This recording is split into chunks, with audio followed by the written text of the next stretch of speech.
सुस्वागतम Govinda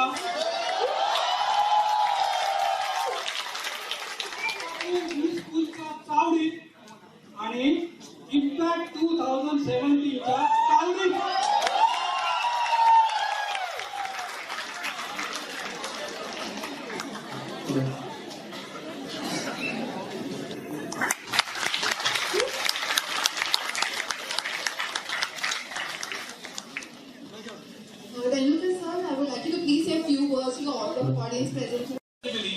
of Impact tournament.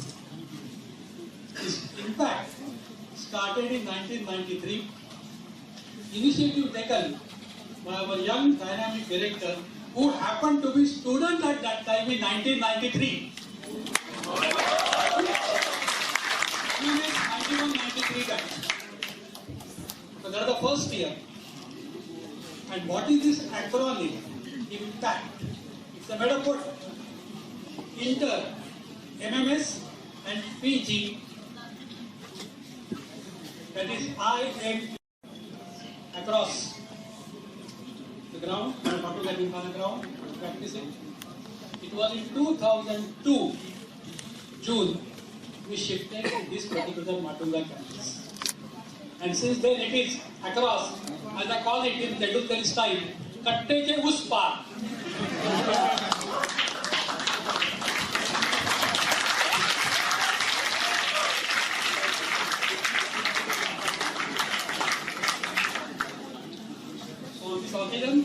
I wish all the best, all the 10 teams which are participating in this year's tournament. All the best once again and welcome Govinda Chetri.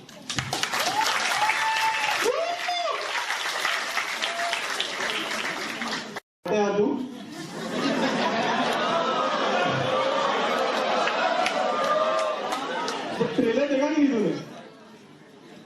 Trailer तो मैंने नहीं देखा। Trailer नहीं देख, पूरी दुनिया देख चुकी है ट्रेलर, तूने कैसे नहीं देखा अब तक? तुम लोग नहीं देखा है ट्रेलर? तू अकेली ऐसा जिसने ट्रेलर देखा नहीं, तो तेरे लिए अभी स्पेशली गोविंदा सर के सामने तेरे लिए ट्रेलर दिखा दे। चलो चलो चलो चलो चलो। आवाज खाने लगे।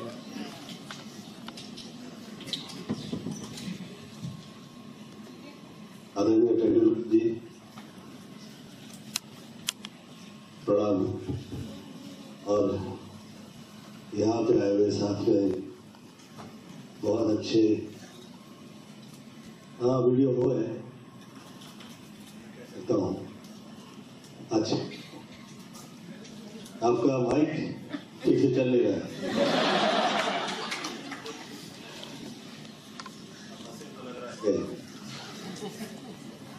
आवाज आ रही है। जिंदगी रेंज नहीं मिल रहा इसका। पॉलिटिक्स से निकल गया हूँ, फिर भी होता रहता है।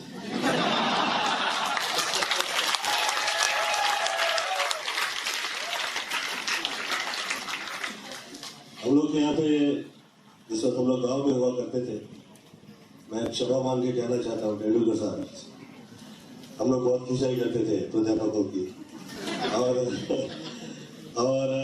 बहुत अच्छे स्टूडेंट्स उस तरह से नहीं थे पढ़ाई लिखाई में, परंतु मुझे ये समझाया गया था कि गुरु ब्रह्मा गुरु विष्णु गुरुदेव महेश्वरा गुरु साक्षात परब्रह्म तस्मै श्री सद्गुरुदेवाय नमः। तो गुरु जो है माँ बाप, देवता देवी, इनके पश्चात जो है वो गुरु है। तो मुझे ये ज्यादा समझ में इसलिए आया कि मैं कभी भी बहुत ज्यादा हेल्दी नहीं था, मतलब कि बीमार रहा करता था उन दिनों, और मुझे उन दिनों मिर्गी की बीमारी थी तो बेहोश हो जाता था, कहीं गिर जाता था, डर लगता था कि ट्रेन में लटकते लटकते तो कहीं मिर्गी आ गई, तो कहीं गिर गया, तो रास्ते पे गिर गया, तो टेरिस पे चढ़ा वहां से गिर गया, तो साइकिल चला रहा वहां से गिर गया। तो ऐसे बहुत सारी चीजें जो घबराहट वाली होती थी उस जमाने में मम्मी को सताया करती थी। तो मुझे जिंदगी में ये कहा गया कि गोविंद, तुम्हें ये बहुत सारी तकलीफें हैं, तुम बहुत कमजोर हो, वीक हो, मैं तुम्हें ईश्वरीय प्रार्थना में जो दैवी कृपाएं होती है, मैं उसको तुम्हें उसका नजारा दिखाना चाहती हूँ, उसका नजारा देखो तुम इसलिए। तो मुझे कहा कि मैं 24 लाख गायत्री मंत्र पढ़ा करूं, तो मैं 3 घंटा रोज पूजा प्रार्थना में लगा रहता था। और मेरे स्टूडेंट्स से साथ में जो दोस्त थे वो, और साथ में जितने प्राध्यापक थे वो कहा करते थे क्या भगवान आके लिखने वाला है क्या तेरा पेपर। तो बहरहाल मैं कभी फेल भी नहीं हुआ और फ्लॉप भी नहीं हुआ, ये ऊपर वाले ने मुझको बहुत कृपा की। फिर मुझे याद रहने लग गया मेरी हेल्थ, बहुत ज्यादा लोग जो सोचा करते थे जिस तरह से, वैसे कभी खराब नहीं हुई। मैं सुंदर लग रहा था लोगों को लग रहा था इस आदमी में इतनी शक्ति कहां से आ गई। तो शक्ति उस वक्त वहीं से मिला करती है जिसकी आप प्रार्थना करते हैं। तो जिंदगी में आप चाहते हैं कि सरस्वती रूप से आपको शक्ति प्राप्त करना है, या लक्ष्मी की प्राप्त करना है, या महाशक्ति की करना है, तो उस शक्ति की प्रार्थना वो उसकी शुरुआत है। मुझे नहीं लगता इससे पहले किसी भी यहाँ पे आके हीरो ने ये इस तरह से कहा होगा, परंतु यही सच है। सच ये है कि जिस वक्त लोग जब समझने लगते हैं कि आपकी पढ़ाई लिखाई उस हद में नहीं है, तो आपके साथ जिंदगी में तरह तरह से आपके साथ छलावा चलने लगते हैं। आपको अनपढ़ समझ के, पढ़ा लिखा न समझ के आपके साथ खेल खेलने लगते हैं। ऐसे में हम लोग के माँ बाप हम लोग के लिए बहुत तकलीफ उठाने के बावजूद हमें पढ़ाई लिखाई के लिए ऐसी जगह भेज देते हैं जहां पे भेजने की उनकी क्षमता भी नहीं होती, ताकत भी नहीं होती, और हम पढ़े लिखने के लिए इधर आ जाते हैं। और वो माँ बाप जो इतनी तकलीफ उठा रहे होते हैं और हमें पढ़ा लिखा रहे होते हैं, वो चाहते हैं कि बच्चा बाहर निकले तो पढ़ा लिखा हो। अब पढ़ाई लिखाई में क्या वही पढ़ाई लिखाई है जो किताबों में लिख दी गई है? उससे बहुत ज्यादा है, उससे कई ज्यादा जिंदगी समझ में आए वो पढ़ाई लिखाई महत्वपूर्ण है। पहले तो आपकी हेल्थ अच्छी नहीं होगी तो क्या पढ़ाई लिखाई करेंगे, और करेंगे तो फिर कहां जाएंगे, किससे कहां मांगने के लिए जाएंगे। तो सबसे पहले तो प्रथम सुख जो है आपकी जिंदगी का वो आपका स्वास्थ्य है। लेकिन सिर्फ स्वास्थ्य से क्या होगा, अब आगे चलना पड़ेगा।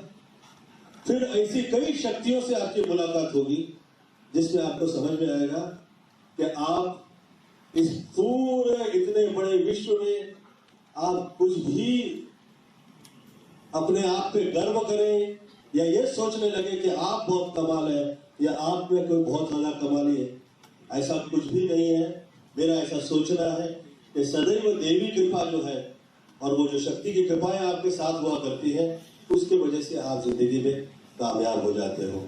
तो कभी भी गलती से ये नहीं सोचिएगा कि आप जो है वो आपकी वजह से ही है, वरना ये समझ लीजिएगा कि पढ़ाई लिखाई पूरी होनी आपकी अभी होनी है, आपकी हुई नहीं है पूरी। तो मुझे जिंदगी के ऐसी बहुत सारी चीजें इस वक्त समझ में आई, और बहुत सारे अच्छा बुरा सही और जो नहीं भी सही लगा वो सब मैं देखता हुआ जिस वक्त 140, 150, 60 पिक्चरें मैंने कर ली,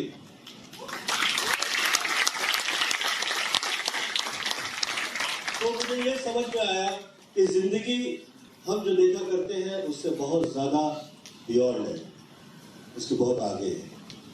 हमें बहुत पढ़ाई लिखाई की और आवश्यकता है, और ये कभी भी पूरी नहीं होती है।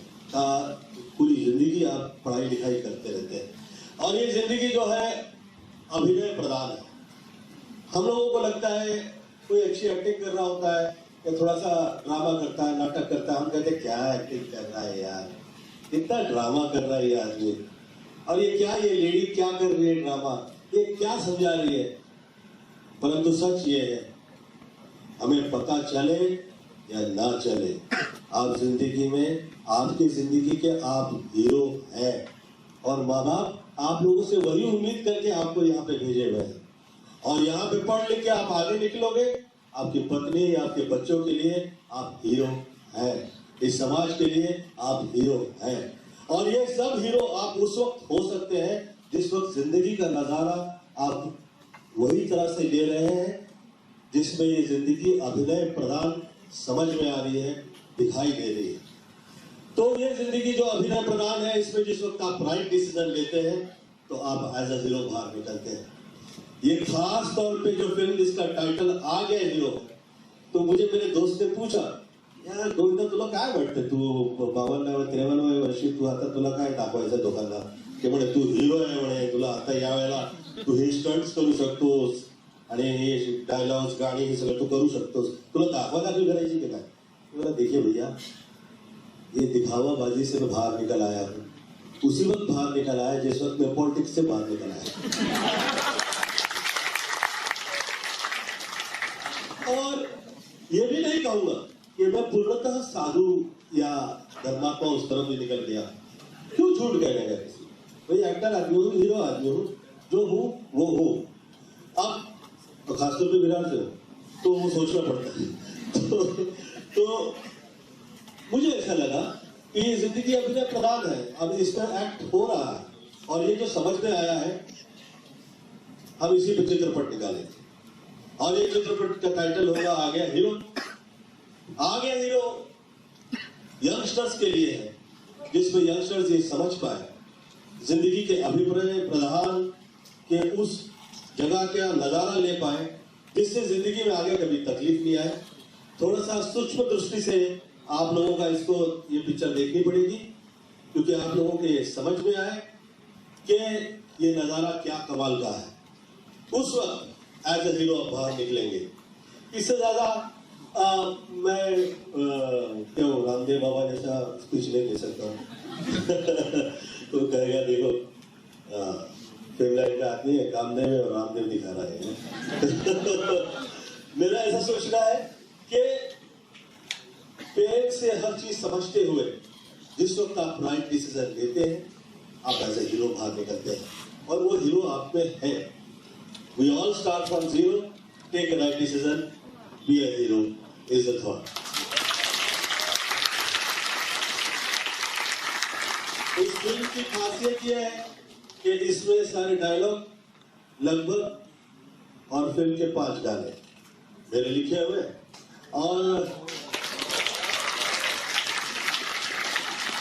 कमाल की बात यह है कि मैं जिस वक्त छोटा हुआ करता था, मैंने मेरी मम्मी से पूछा, मम्मी मुझे ऐसा लगता है ये मेरे साथ जो पढ़ लिख रहे हैं ये बहुत पढ़े लिखे हैं, मुझे ऐसा लगता है कि मैं इन लोगों में बेवकूफ जैसा हूँ, फिर भी ऊपर वाले ने मुझे हीरो बना दिया है, मेरा नाम बहुत हो गया है, इज्जत बहुत हो गई है, लोग मुझे बहुत इज्जत देते हैं, पर मुझे नहीं लगता कि मैं इसके काबिल।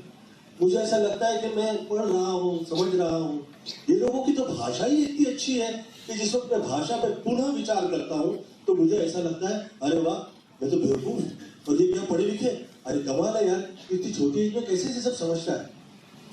मम्मी ने मुझसे कहा दुनिया में ये देश काल और परिस्थिति, इन चीजों के जो शब्द है, नाम है, ब्रह्म है, इसे जैसे जैसे आप पढ़ते लिखते जाएंगे जिंदगी में बहुत सी चीजें समझ में आएंगी। बहुत सारे लोग आपके दिमाग में जिंदगी में ऐसे विचार डाल देना चाहेंगे जिससे आप आपके घर परिवार से अलग हो जाए, आप आपके बीवी बच्चों से अलग हो जाए, पर इससे आप बाहर कब निकलेंगे? तब निकलेंगे जिस वक्त ये अभिनय प्रधान जीवन आप पूर्णतः अच्छे से देख पाएंगे, आपको पता लगेगा आपका नाम क्या है, आपका काम क्या है, और आप क्या काम करें तो आपके लिए वो गलत नहीं होगा। जिंदगी में एज अ हीरो बाहर निकलते हो तो ये बात याद रखिएगा कि सबसे पहले आपकी जिंदगी में माँ बाप की कृपा, आपके गुरुओं का आशीर्वाद और आपकी ये सूझबूझ जिसमें कि आपकी चाह है कि आप एज ए हीरो बाहर निकले, तो आप हीरो हो जाते हैं। तो मम्मी ने मुझसे कहा, गोविंद जिस वक्त ऐसा टाइम आएगा जिस वक्त तुम्हें बहुत सी ऐसी चीजें समझ में आ जाएंगी जो किसी जगह पे तुमको पढ़ाई लिखाई नहीं गई है, जो किसी किताब में नहीं लिखी। बेटा ऐसे हो सकता है क्या? किसी किताब में नहीं लिखी गई वो मुझे कैसे पता लगेगा? हो सकता है। अब मैं एमपी हो गया, 14वीं लोकसभा थी, मुझे खास बुजुर्गों ने कहा, गोविंदा तुम इसके एमपी हो जाओ। कहा यार ये तो पढ़ा लिखा नहीं, लोग मेरा बहुत मजाक उड़ाए। बहरहाल मैं जो दिल से कह रहा था, तो क्योंकि मैं दिल से कह रहा था तो वो शायद लोग समझ पा रहे थे, मैं जीत गया, मैं निकल पड़ा। अब मैं वहां पे गया तो और मैं डर गया, तो मैंने सोचा यार ये तो बहुत ही पढ़े लिखे लोग हैं। तो ये मैं आप लोगों से इसलिए कह रहा हूं कि आप लोग तो ये पढ़ाई पढ़ रहे हो, यहां से निकलेंगे लोग कहेंगे कमाल आदमी है यार, क्या पढ़ा लिखा है। पढ़ा लिखाई कभी पूरी नहीं होती, सारी जिंदगी आप लगे रहिए। मैं सारी जिंदगी बुजुर्गों के साथ उठा बैठा हूं, मुझे तो यही समझ में आया है कि हमारी पढ़ाई लिखाई कभी पूरी होती ही नहीं है। हम लोग लगे रहे सारी जिंदगी। हमें ये सोचना पड़ेगा, बच्चों के लिए भी सोचना पड़ेगा कि हम जिंदगी में वाकई कैसे ये लोगों को पढ़ाई लिखा, ये समझ पाए ये जीवन अभिनय प्रधान है। इसमें हम एज ए हीरो बाहर तब निकल सकते हैं जिस वक्त ये समझ पाए हम कि हो क्या रहा है जिंदगी में। तो इसके डायलॉग्स और गाने फिल्म के मेरे लिखे हुए। तो जिस वक्त मैं डायलॉग और गाने डिस्कस कर रहा हूँ वो लोगों से, वो लोगों को आदत पड़ी हुई है गोविंदा कॉमेडियन देखने की। वो लोगों को ये समझ में आता है हंसा दिया तो समझ लो गोविंदा है। अब उससे ऊपर कैसे हो सकता है? नहीं क्या है गोविंदा तो लगा ये चांगले दिखता है, क्या है एक है। तो बोला भैया आपने ये सोच लिया कि गोविंदा की ये हद है, आपने ये सोच लिया गोविंदा का ये कद है।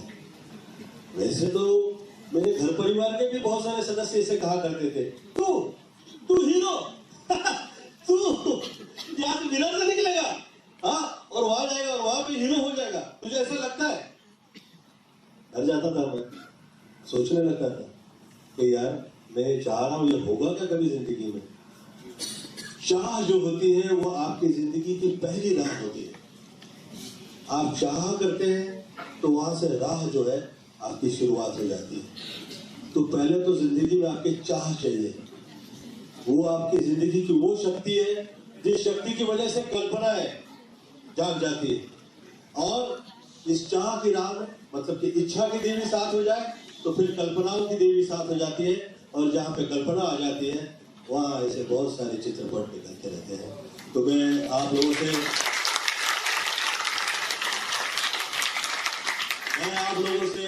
ये पुनः कहूंगा, कृपया ये चित्रपट इसलिए देखें, ये चित्रपट के ज्यादा बियॉन्ड कुछ दिखाई देता है, मुझे बहुत अच्छा लगेगा।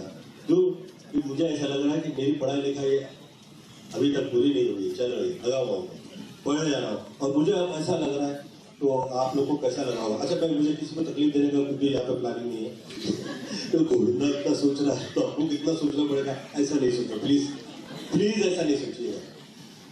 हेल्थ जिसकी अच्छी होती है ना उससे कभी डिप्रेशन नहीं आता, तकलीफ नहीं आती, वो थॉट से आगे निकलता है और जिंदगी के अभिनय को समझ पाता है तो और ज्यादा आगे निकलता है। मैं ईश्वर से प्रार्थना करता हूँ आप लोग आपके जगह पे यहाँ से जिस वक्त निकले तो कामयाब हो, और love you all, thank you so much for your respect.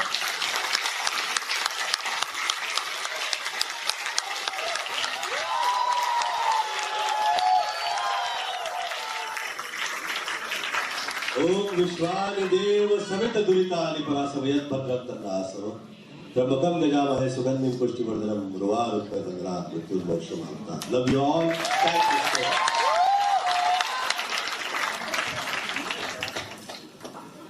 ये कॉलेज में एक गाना तो हो जाएगा।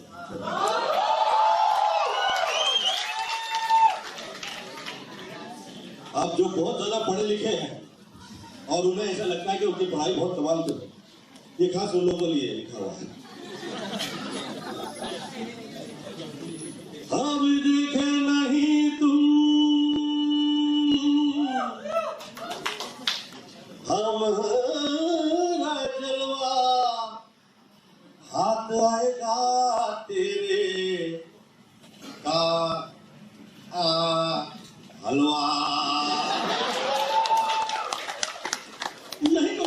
आजकल हमारे सेकंडरी से टेक्निकल डिग्री का ठोकर मार के ना मार के ठोकर मार निकाल के तमंचा न देखे दाए बाएं ले दाए दाए दाए ले दाए दाए दाए ले दाए दाए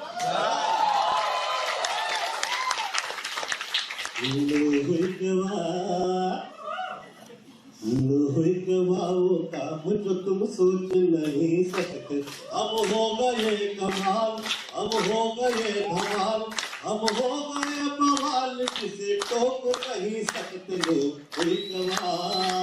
लोहे गवाओ काम जो तुम सोच नहीं सकते लव यू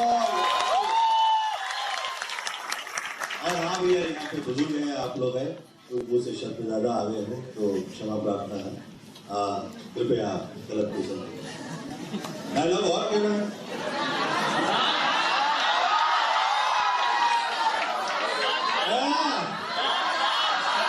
अब्राहम ने बदले आदम हमको अनारकली समझ नहीं होता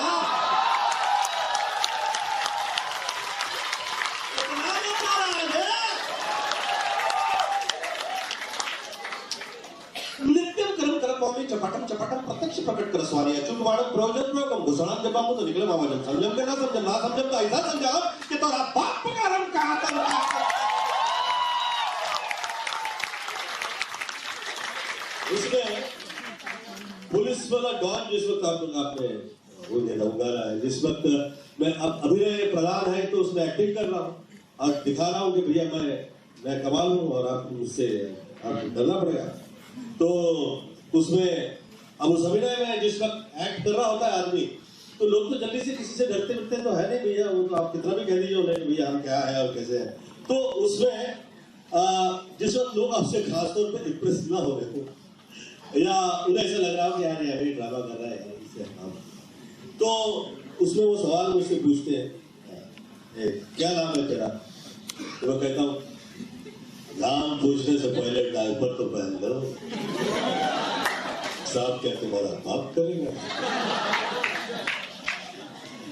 न सबूत ढूंढता हूँ न गवाह ढूंढता हूँ मुजरिम नजर आ जाए तो चने की तरह बोलता हूँ अब भैया ये तो एक्टिंग में ही हो सकता है आप संभालिएगा इस मतलब कि अभिनय प्रधान है आप कृपया से समझिए बहुत सारे लोग जो है उन लोग को लगता है यार गोविंदा तो हंसाता है मस्ती करता रहता है ये क्या क्या काम में लग गया क्या काम धंधा करता है तो वो लोगों के लिए खास तौर पर ये है कि बहुत सारी शक्तियां आप लोगों ने वो देखी होंगी जिनके बहुत बाजुओं में ताकत होती है बहुत सारी ऐसी शक्ति हुई होगी जो आप लोगों ने देखा था उनके हाथों में तलवारें हुआ करती हैं ऐसी भी शक्ति देखना चाहिए जहाँ पे दैवी कृपा हो जाती है और बुद्धि वो कार्य करती है जिसमें दैवी कृपा शामिल होती है मुझे लगता है कि जिंदगी में वो दैवी कृपा जो है वो ज्यादा महत्वपूर्ण होती है माता ही वो सर्वत्र मातृ देव भव सर्व मंगल मंगल्ये शिवे सर्वार्थ साधिके शरण त्र्यंबके गौरी नारायणी नमस्ते काल हर दुख हर दारिद्र हर कष्ट हर रोग हर हर हर Mahadev love you all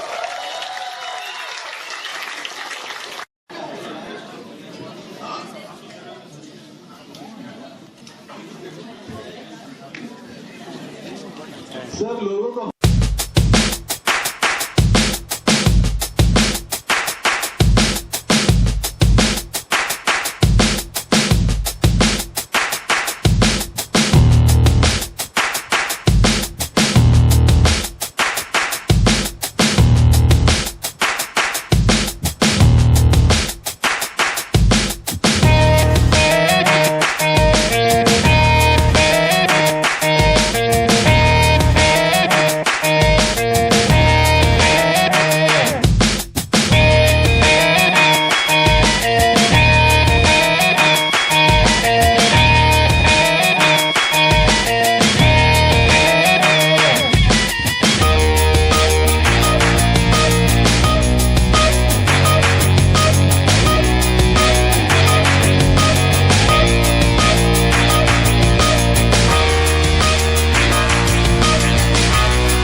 youngsters के लिए है ये जीवन जो अभिनय प्रधान है उसे समझें और we all start from zero, take a right decision, be a hero is a thought.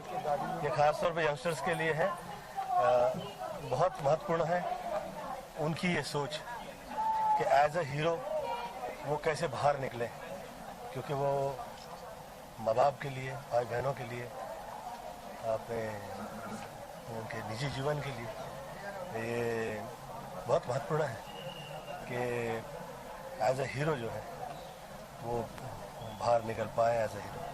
तो निजी जीवन तो मैं नहीं कहूँगा, मैं कह सकता हूँ कि समाज में ही वो चाहते हैं कि एज अ हीरो बाहर निकले, तो वो महत्वपूर्ण है कि वो ज़िंदगी अच्छे से समझे और आगे निकले। तो आपके लिए रियल हीरो कौन है? रियल हीरो वो लोग हैं जो माँ बाप के अच्छे बच्चे। I'm